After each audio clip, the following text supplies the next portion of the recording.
Well, some new concerns today that American tax dollars are indirectly or perhaps more directly funding terrorists. It's because of a recent agreement between Hamas and the Palestinian government, which does receive U.S. funds. Jonathan Schanzer is the Vice President of Research at the Foundation for Defense of Democracies. He's a former terrorism analyst at the Treasury Department and author of State of Failure, an all-around good guy to talk about this. Jonathan, to start off, just so we can understand a little bit more about how potentially our tax dollars are being used, tell us a little bit about Hamas. How dangerous is this group? Well, Hamas has been a terrorist organization that's been in existence since 1987. It has basically mastered the suicide bombing technique. Hamas actually pioneered, or Hezbollah pioneered it, but Hamas has perfected it. They've been firing rockets aimlessly into Israeli territory for the better part of the last decade, and they were designated here in the United States in 1997 for these activities. So these are guys we don't want to fund. I mean, plain and simple, they're dangerous people. Why is this coming up now that potentially our tax dollars might be going to them? Well, I should actually say that, first of all, that some of our money has been going through. We provide $600 million a year to the Palestinian Authority, and then the Palestinian Authority keeps the lights on, literally, inside the Gaza Strip. And so, to a certain extent, we've been financing a Hamas-controlled territory since 2007. But now, actually, since the breakdown of the peace talks several weeks ago, this initiative by the Obama administration has collapsed.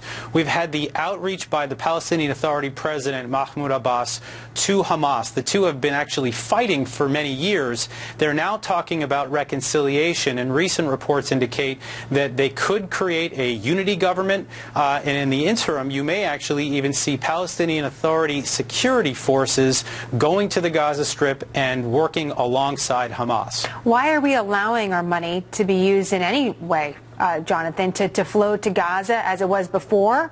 Or now, if it seems that there is going to be a unity government, what steps would we have to take to say, listen, our money can't be used for this group, can't go to this group? Well, look, first of all, I think we've made it clear that that's something that we want to do. We want to have better safeguards on this.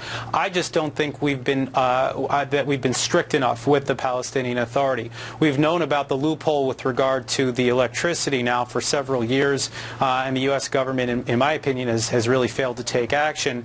Right now, what we should be doing, what Congress needs to be doing, is warning the Palestinian Authority that if this deal goes through, if unity does take place with Hamas, if these security forces do work in the Gaza Strip, then we're going to start to see a cutting of assistance, and that's $600 million a year. That's a nice chunk of change.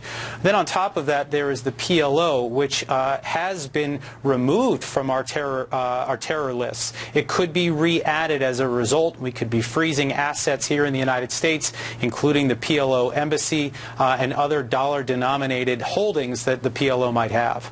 Very interesting. As you point out, Hamas has been responsible for bombing to our ally Israel, but also, of course, has had hands in other terrorist attacks as well that we should mention. Jonathan, thank you so much. An introduction to this story, and it's one we're going to watch. Thank you. Pleasure.